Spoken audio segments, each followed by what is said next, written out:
Want to study in Germany? Then Excella is the best option. Admissions with scholarships available. Call 9881 96666. उनके लिए सुबह में चाय, पानी, बिस्किट, तमाम तरह की जो सुविधाएं थी, फूड पैकेट्स, उसका भी केयर किया गया। और इलाज के लिए कटक के अस्पतालों में और तमाम जो बड़े अस्पताल थे उसको अलर्ट किया गया कि जो भी घायल, गंभीर रूप से घायल लोग हैं उनको भुवनेश्वर एम्स ले जाने के लिए भी मनसुख मांडविया जो देश के स्वास्थ्य मंत्री हैं उन्होंने भी लोगों को अलर्ट किया।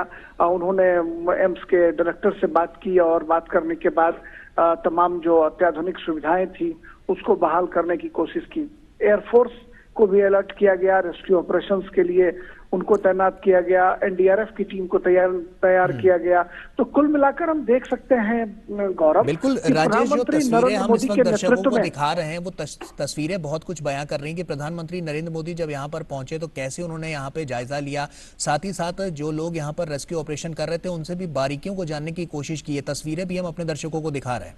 राजेश जी बिल्कुल, जो विजुअल्स हैं उन विजुअल्स में साफ तौर पर दिखाई पड़ रहा है कि अश्विनी वैष्णव, रेल मंत्री और शिक्षा मंत्री धर्मेंद्र प्रधान और प्रधानमंत्री नरेंद्र मोदी घटनास्थल पर पहुंचे हैं। और वहां पर जो बॉगियां छत बिछत पड़ी हुई हैं, जिन बॉगियों के ऊपर, एक बॉगी के ऊपर दूसरी बॉगी चढ़ गई है, उसका उन्होंने स्वयं अपनी नजरों से अवलोकन किया है। यह जानने समझने की कोशिश की है कि आखिर किन परिस्थितियों में ये घटना जो है वो घटी है। और काफी दुखद क्षण है, हृदय विदारक क्षण है। और मुसाफिरों से, जो घायल मुसाफिर हैं उनसे जाकर अस्पताल में भी प्रधानमंत्री मोदी ने मुलाकात की है। निश्चित तौर पर एक दुखद क्षण, लेकिन उस क्षण में अपने को प्रधानमंत्री मोदी ने एसोसिएट किया है और मुसाफिरों की जो तकलीफ है उन तकलीफों से अपने को संबद्ध करते हुए उनका हालचाल जाना, उनसे उनकी तकलीफों को समझने की कोशिश की है। और कहीं ना कहीं कल शाम से ही लगातार जिस तरीके से उन्होंने घटना का मॉनिटर किया, उस पर पैनी नजर रखी, उसकी तारीफ की जानी चाहिए। और शायद यही वजह है कि उनके नजर रखने की वजह से कहीं ना कहीं तुरंत रेस्क्यू ऑपरेशंस जो है वो शुरू किया गया। और रात होने की वजह से गौरव, कई बार रेस्क्यू ऑपरेशंस में दिक्कतें आती हैं और उन दिक्कतों को सहूलियत में बदलने के लिए कई केंद्रीय एजेंसियों को लगाया गया और समय पर रेस्क्यू ऑपरेशन जो है वो खत्म कर लिया गया। और सुबह से स्तर पर चल रहा है पूरा रेस्क्यू ऑपरेशन।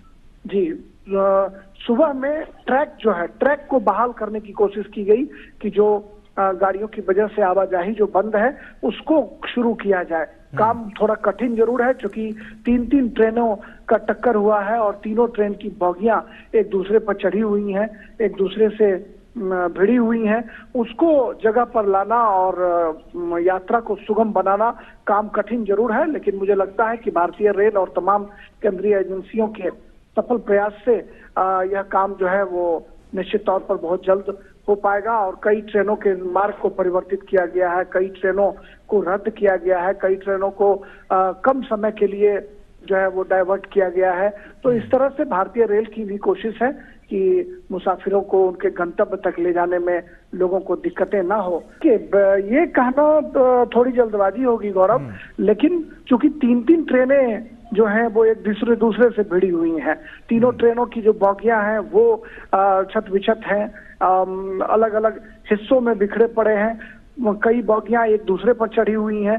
तो इनको जगह पर पहुंचाना थोड़ा कठिन काम जरूर है, लेकिन काम बहुत ही त्वरित गति से की जा रही है, काफी तेजी उसमें आई है। और प्रधानमंत्री स्वयं चूंकि घटनास्थल पर पहुंचे हैं, लिहाजा आप समझ सकते हैं कि घटना में जो रेस्क्यू ऑपरेशन का काम है या ट्रैक बहाली का जो काम है उसमें और भी तेजी आई है। और निश्चित तौर पर भारतीय रेल की ये कोशिश है कि जल्द से जल्द जो है ट्रैक पर गाड़ियों का परिचालन सुनिश्चित करा लिया जाए। इसके लिए तमाम तरह के प्रयास जो हैं वो किए जा रहे हैं। एनडीआरएफ की टीम लगातार मशक्कत कर रही है और तमाम जो केंद्रीय एजेंसियां हैं उन एजेंसियों ने कल शाम से ही बहुत मशक्कत के बाद लोगों को वहां से बाहर निकाला। मृतक जो लोग थे उनको बाहर निकाला, जो घायल थे उनको अस्पताल पहुंचाया और तब जाकर हम कह सकते हैं कि अस्पताल में लोगों की जान बचाने की कोशिश जो है, जद्दोजहद लगातार जारी है। डॉक्टरों का दल हो या फिर दवाइयों की कोई कमी न रहे, इसके लिए प्रधानमंत्री स्वयं मॉनिटरिंग कर रहे हैं, उच्च स्तरीय बैठक कर रहे हैं और अब राजेश, घटना स्थल तक वो पहुंच जो चुके लोग हैं। यहाँ पर घायल हैं और कुछ ऐसे हैं जो गंभीर रूप से घायल हैं, उनको सुचारू रूप से इलाज मिल पाए, इसके लिए किस तरह से यहाँ से अस्पताल तक पहुंचाने की व्यवस्था की गई है? देखिए, अस्पताल तक पहुंचाने के लिए करीब 100 से ज्यादा एम्बुलेंस जो हैं वो लगाए गए हैं। आसपास के जो बड़े अस्पताल थे, चाहे कटक हो, हावड़ा हो, खड़गपुर हो, इन अस्पतालों से 100 से ज्यादा एम्बुलेंस को उसमें लगाया गया है और उसके मार्फत लोगों को अस्पतालों तक पहुंचाने की कोशिश की गई है। सभी बड़े अस्पतालों को पहले से अलर्ट करके रखा गया था कि तब किसी भी तरह की जो मरीज आएंगे, जो घायल मुसाफिर आएंगे, उनको दिक्कत ना हो, इसके लिए लगातार जो है वो उसकी मॉनिटरिंग की जा रही थी। रेल मंत्री स्वयं सुबह से घटनास्थल पर कैंप कर रहे थे। रेलवे बोर्ड के चेयरमैन अनिल कुमार लाहौटी वो रेल मंत्री के साथ पहुंचे और कुछ ही घंटों के बाद शिक्षा मंत्री धर्मेंद्र प्रधान, जो उड़ीसा से आते हैं, उड़ीसा से के कद्दावर नेता हैं, वो भी वहां पर पहुंचे। तो तमाम लोगों की मॉनिटरिंग में भारत सरकार ने एक नया उदाहरण प्रस्तुत करते हुए लोगों को की जान बचाने की कोशिश की, उनको इलाज दिलाने की कोशिश की है। और अब चूंकि प्रधानमंत्री नरेंद्र मोदी स्वयं घटनास्थल तक पहुंच चुके हैं, लिहाजा जो ट्रैक पर से मलबे को हटाने और ट्रैक को दुरुस्त करने का जो काम है उसमें और तेजी आई होगी और यह सुनिश्चित किया जा रहा होगा कि हर हाल में गाड़ियों का परिचालन जो है वो जल्द से जल्द शुरू कर लिया जाए। लेकिन काम थोड़ा कठिन जरूर है। मुझे लगता है कि आज देर रात तक यह काम जो है निश्चित तौर पर निपटा लिया जाएगा। लेकिन 3-3 गाड़ियों के तमाम डब्बों को वहां से हटाना, डब्बों हमने देखा विजुअल्स में कि डब्बों को काट काट कर उसको अलग किया जा रहा है। जो फंसे हुए लोग थे उनको कहीं न कहीं गैस कटर से या अन्य चीजों से काट काट कर बाहर निकालने की कोशिश की गई है। तो एक बड़ा सामूहिक प्रयास जो है भारतीय रेल, एनडीआरएफ, एसडीआरएफ, तमाम जो केंद्रीय बिल्कुल राजेश, आपको रोकना चाहूंगा और ये तस्वीरें हम अपने दर्शकों को दिखा रहे हैं। आप देख सकते हैं कि प्रधानमंत्री ने जायजा लेने के बाद उसके बाद ये हॉस्पिटल पहुंचे और अस्पताल में यहाँ पर जो घायल हैं, जो मरीज हैं, उनसे हाल उनका जानने की कोशिश की कि कितनी चोटें और कितनी गंभीर चोटें यहाँ पर लोगों को आई हैं। तो ये तस्वीरें आप देख सकते हैं जो कि अस्पताल के अंदर की है और इस हादसे में जो लोग घायल हैं उनका हालचाल जानने के लिए प्रधानमंत्री नरेंद्र मोदी अस्पताल में पहुंच चुके हैं। अरुण हमारे सहयोगी हमारे साथ जुड़ चुके हैं। अरुण, हम तस्वीरों के जरिए देख पा रहे हैं कि प्रधानमंत्री नरेंद्र मोदी यहां पर पहुंच चुके हैं और किस तरह से इलाज और उपचार किया जा रहा है, इस पर खास तौर पर उनकी पैनी नजर है। बिल्कुल गौरव, प्राइम मिनिस्टर नरेंद्र मोदी, जैसा कि हम सुबह ही से अपने दर्शकों को बता रहे हैं कि prime minister Modi accident site पर जाएंगे, वहां पर रिव्यू करेंगे सिचुएशन को और उसके बाद में वो हॉस्पिटल का भी हॉस्पिटल में जाएंगे, वहां पर जो घायल हैं उनसे मुलाकात करेंगे। इस बात को हम जानते हैं कि prime minister Narendra Modi hospital site पर पहुंचे हैं, वहां पर जो घायल हैं और उन्होंने उनसे बातचीत की है और इस पूरी सिचुएशन को एक तरह समझने की कोशिश की है। महिलाएं, बुजुर्ग जो भी वहां पे घायल हैं, प्राइम मिनिस्टर नरेंद्र मोदी उनसे इंटरेक्ट कर रहे हैं, समझ रहे हैं कि आखिरकार क्या हुआ था, कहाँ से बैठे थे, कौन से स्टेशन से बैठे थे, क्या हुआ था जब ये एक्सीडेंट हुआ था, किस तरह से आप लोगों को यहाँ पर पहुंचाया गया है, किन किन दिक्कतों का आपको सामना करना पड़ा जिससे कि आगे रेस्क्यू ऑपरेशंस कैसे बेटर हो सके। तो प्राइम मिनिस्टर की जो प्रिलिमिनरी चीजें हैं वो एक तरह से इन परिजनों से एक तरह से यहाँ पहुंची है। दूरदर्शन न्यूज की टीम लगातार इस खबर पर नजर बनाए हुए है। आपको बता दें कि प्राइम मिनिस्टर नरेंद्र मोदी ने सुबह ही एक तरह से जो तमाम स्टेक होल्डर्स हैं, टॉप गवर्नमेंट ऑफिशियल्स हैं, उनके साथ बैठ करके रिव्यू बैठक करी है। उस रिव्यू बैठक के बाद में दोपहर में prime minister Narendra Modi accident site पर पहुंचे हैं और वहां पर उन्होंने एक ग्राउंड सिचुएशन को समझा है। ग्राउंड जीरो पर जो लोग काम कर रहे थे इस रेस्क्यू रिलीफ ऑपरेशन में, जो लोग मौजूद रहे हैं, उसमें एक तरह से उनसे बातचीत की है।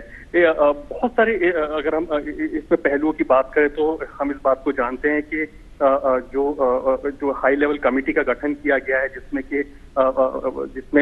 ये पता लगाने की बात कही गई है कि आखिरकार ये एरर कहाँ पर हुई, चूक कहाँ पर हुई, जिसकी वजह से इतना बड़ा ट्रैजिक इंसिडेंट यहाँ पर हुआ है। पिछले 8-9 साल में आप पाएंगे कि कैसे रेलवे ने ये कोशिश की है और रेलवे इंफ्रास्ट्रक्चर को बेहतर किया गया है, रेलवे इंफ्रास्ट्रक्चर को दुरुस्त किया गया है, जिससे कि जो ये अनटूवर्ड इंसिडेंट पहले हुआ करते थे वो बिल्कुल नेग्लिजिबल या फिर बिल्कुल जीरो के आसपास तक आ गए थे। लेकिन क्या वजह रही कि इतना बड़ा ट्रैजिक इंसिडेंट हुआ है? तो जाहिर सी बात है कि जो एनडीआरएफ की टीम्स हैं, जो रेस्क्यू रिलीफ ऑपरेशंस की जो टीम है वो लगातार वहां पर काम कर रही हैं और इस समय पर पूरी तरह से फोकस इस बात पर है कि कैसे जो लोग घायल हुए हैं उनको त्वरित जो सुविधाएं है, हेल्थ केयर फैसिलिटीज हैं, वो उनको मुहैया कराई जा सके। बिल्कुल अरुण, आप देखिए कि प्रधानमंत्री खुद सभी के पास जाते हुए और उनसे उनका हालचाल जानते हुए किसी तरह की उनको कोई तकलीफ तो नहीं है, इस बात का साफ तौर पर ध्यान रखा जा रहा है और साथ ही साथ डॉक्टर से भी वो तुरंत परामर्श लेते हुए नजर आ रहे हैं कि अगर इन्हें इस तरह की कोई दिक्कत है तो यहाँ पर किस तरह से उनका ट्रीटमेंट किया जा रहा है। ये साफ इन तस्वीरों से भी नजर आ रहा है। बिल्कुल, picture speaks louder than words कहा जाता है ऐसे, और हम इस बात को जानते हैं कि जो एम्स की जो डॉक्टर्स की जो टॉप टीम है, एक्सपर्ट्स की जो टीम है, उसको भी वहाँ साइट पर जो हॉस्पिटल है जहाँ पर ये पेशेंट्स का इनटेक हो रहा है वहाँ पर उनको पहुंचाया गया है। और इस समय पर प्राइम मिनिस्टर नरेंद्र मोदी, हम जानते हैं कि डॉक्टर्स से जो घायल हैं उनसे इंटरेक्ट कर रहे हैं। इस पूरी जो एक ट्रैजिक इंसिडेंट हुआ, यहाँ पर एक और चीज हमने देखी है जो कि हम लगातार देख रहे हैं दोपहर से, जिसकी तारीफ एक तरह से जो कई लोग भी कर रहे हैं कि जो आम जन है वहाँ के, वो बढ़ चढ़ करके इस रेस्क्यू रिलीफ ऑपरेशन में सहयोग दे रहे हैं। चाहे ब्लड डोनेशन कैंप की बात करो, लोग बढ़ चढ़ करके ब्लड देने के लिए आ रहे हैं। बिकॉज इन ट्रैजिक इंसिडेंट में होता क्या है कि ब्लड की सबसे ज्यादा जरूरत होती है।